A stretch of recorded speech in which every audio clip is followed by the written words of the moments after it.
You are listening to the Scars and Guitars podcast series, syndicating for the A-List Online. My name's Andrew Mackay-Smith, and what follows is a conversation between myself and Josh Rand from the outfit Stone Sour. The reason for the conversation is to promote Stone Sour's appearance on the upcoming Good Things Festival. There are 3 dates, all in December. Friday the 7th, they're in Melbourne. Saturday the 8th, the festival hits Sydney, and finally on Sunday the 9th, they play Brisbane. So let's have a listen to what Josh has to say. Here we go. Thank you, Andrew, for holding. Andrew Mackay-Smith from Metal Obsession. You're now in interview with Josh Rand from Stone Sour. Go ahead, please. Thanks very much for that. Josh, how are you, mate? How's things? It's good. How are you? Plugging away, mate. It's Monday morning over here, so it's probably late Sunday night wherever you are, being in the Northern Hemisphere. I've just dropped off the kids to school, and at the ripe old age of 40, I've re-enrolled to go back to university, so I've got that laying ahead for me. Today is the first day that I go back since the last time I was there in 1996, so wish me luck.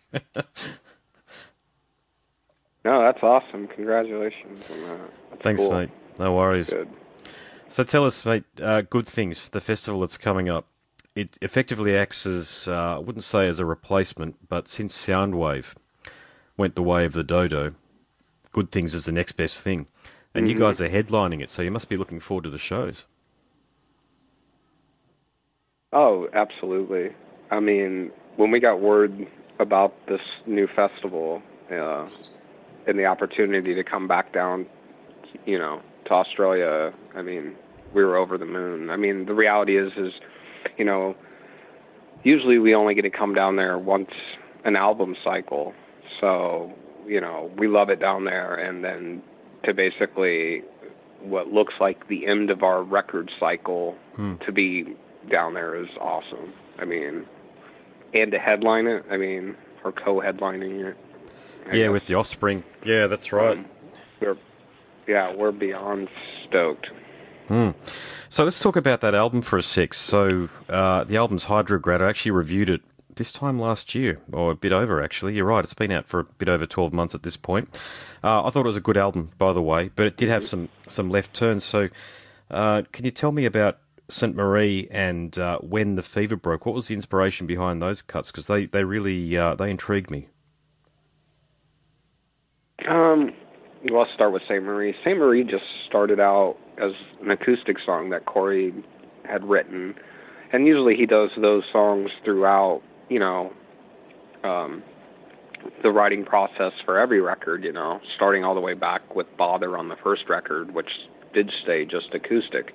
And then we kind of just build around it. And it was really weird because we started putting it together, and between Christian and myself, we always split the guitar solos or whatever. And I ended up being the person that was going to write the guitar solo for the song.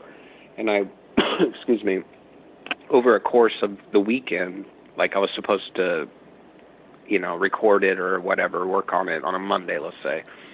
And I messed around the weekend prior to it, and everything I played, to be quite honest, sounded like an 80s hair metal ballad. I guess there's no other way of putting it. And I was like losing my mind over it, and it was just like, man, I know what I hear, and actually what I hear is slide guitar. Yeah. And because right now, over the last couple of years, I've been going through this Eagles phase. It's interesting, yeah. I can't play it. I'll just be honest. And so I came in on that Monday and talked to Jay Rustin, and I was like, I hear slide guitar. I think it would be awesome. And I said, I think we should try to find another player. I was like, I think we could just maybe ask Derek Trucks to play on it. Nice. All he could do is tell us no. And I was like, it would be awesome. And he's like, well, I know this pedal steel player that he had worked with on a different project. So he hit him up, and he was like, just do whatever you hear. We kind of let him just go at it with no I guess, sense of direction or rules. And what you hear pretty much on the album is exactly what he sent back.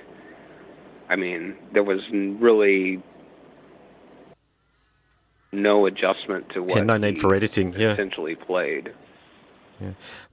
So I mean, it was just amazing. Yeah, what I felt about it was that it reminded me a lot of Crosby, Stills, Nash and Young, and that's why I asked you the question about it. It's always interesting to get the story behind the song, because I felt it was a left turn for you guys, and I don't know your music intimately, admittedly, but I hadn't heard from your good selves music that resembled Crosby, Stills, Nash and Young, and there was another interesting reference that you put in there, which is the Eagles. So that could have been another way that I went. Some of the earlier material that can't remember the name of the guitarist that left the band in the 70s. Sorry, the name's escaping me, but it reminded me of his material as well. I just didn't put that in the review. But the other song that I mentioned, When the Fever Broke, I said that's all Dim Lights and Whiskey on the Rocks. So is that an appropriate reference, do you think, or what else would you say about the song? Really, that song all came about musically with me just messing around with the Eventide H9 guitar pedal. Okay. And that's kind of where it started. And then we just built it. It was more about creating like a soundscape with the song. It slowly, all of a sudden, all these guitar riffs became like these weird effect parts. And there's a lot of layers going on in that song. And then, I think Corey's approach vocally was almost, I think he was trying to draw inspiration from David Bowie. Wow, okay, I didn't pick that. There you go. As far as the lyrical and vocally approach. So, but within Stone Sour, the great thing about it is we've been able to do it for so long, and we always throw curveballs, and those aren't necessarily intentional. It's just us just trying different stuff. And luckily, we have a loyal enough fan base that allows us to be able to experiment. Something else I've liked about you, actually, and I've got to share this with you, is I'm at the point where I don't so much listen to bands per se, is I focus on the musicianship within a band or a particular guitarist, bassist, drummer, vocalist, whatever it might be. But with Stone Sour, I've actually made a point of focusing on your contributions. So I did enjoy the DVD, The Sound and the Story, because I think the first... Oh, wow. Yeah, the first point there would be that I understand that it's essential in this day and age for you to be very entrepreneurial and to give yourself as much avenues, if you like, for people to get to know who you are, so therefore you can, I'll be frank here, earn money, because it's a bloody hard business to earn money out of. We get that. But it also showed another side of you that I think it almost sets you up, and I hope you don't mind me saying this, because it might be something you've already thought about, but for a solo career. So that'll be my point, wrapped in a question there. Have you thought about doing something on your own beyond The Sound and the Story? Because it's really very engaging material, and the story you share on that DVD. To be quite honest, it's like I've dumped my heart and soul into Stone Sour. I know most people, because of the unique situation that we're in, where, Corey's in both bands. Yeah, I get that. And, yeah. At one time, Jim was also in Stone Sour. I don't think everybody, essentially, if you're not a huge fan and know the band really well, that the contribution that I put in, like Stone Sour never stops for me, I guess is the easiest way to explain. Yeah, you're the guy. Corey will go back to Slipknot next year, and I'll be the person that's pushing possibly a new thing for Record Store Day, and still doing the merch and all that stuff. It never stops, and I'll be involved in our social media outlets and all that, and it's always been that way. As far as breaking off, I know the other guys, obviously, Corey, like I touched on, Corey's going to go back to Slipknot next year, and a few opportunities have, come forth for a couple of the other guys to do other things. But for me, I don't see that happening. I don't. I mean, it's like Stone Sour is like my baby, and if it did, it would be definitely something completely different than Stone Sour. And what I mean by that is maybe I play guitar with a pop artist or something, like Nuno Betancourt. That'd be awesome. Yeah, I could see you doing something like that. It would be something like that. Then here's another band, because the thing is I'm so involved in Stone Sour and my writing style is that way. Then it might just sound like Stone Sour with somebody else singing. I mean, yeah, you know what I'm saying? So, yeah, I get it. Yeah. Unless it was completely different, I don't see myself. Or if another opportunity came, presented itself with playing with somebody else where the band was already established in what they are. For instance, Andy with Judas Priest. I mean, let's just say like that scenario where it's already a band that I'm playing parts that are pretty much written, and I'm helping that band out or something like. And that, it would be something. Like I said, for me to start a new project in hard rock / metal, I don't see that happening. I'm so glad you mentioned... Because that's my concern of doing it. Yeah, and there's honestly no point. You've already got this lane taken up, and Stone Sour's already occupying enough of that lane for you, but you mentioned Nuno in there and the work that he's doing. You didn't mention Rihanna, but that's who he's doing his work with.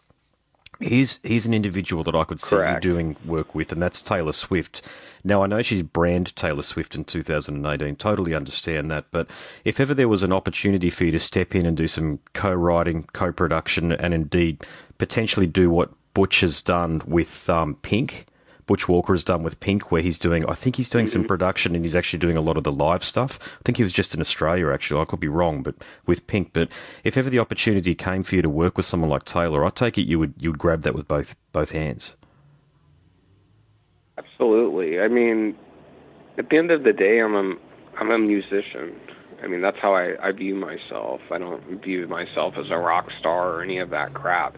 So to me, that would just be another avenue that I haven't traveled that I would get to travel. It would be crazy not to take that opportunity, especially the opportunity to write stuff that's different than what I'm known for writing. I mean, to me, it would be a challenge, and I would be curious to have that creative world be able to be open, and to pursue it. I mean, we do have a lot of freedom, like I said, in Stone Sour.